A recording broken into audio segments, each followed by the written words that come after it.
Magandang umaga mga kalingap, for today's video magbibigay tayo ng reaction about dito kay Erica. Sino nga ba si Erica?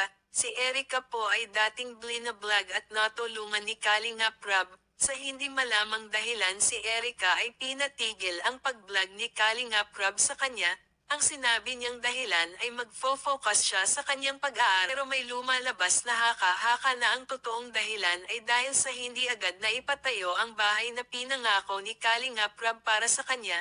Alam naman po natin na maraming naka-line up na pabahay, pero noong time na sila na ang pabahayan ay biglang pinatigil na ni Erica ang pag-vlog sa kanya.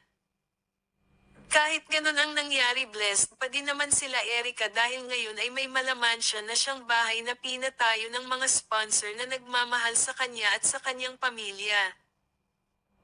Saludo din ako kay Kalingap Rob dahil kung hindi sa kanyang programa hindi naman din makikilala si Erica sa mundo ng social media. Kung hindi kay Kalingap Rob ay walang mag-sponsor kay Erica at hindi siya matutulungan mabago ang antas ng kanyang buhay.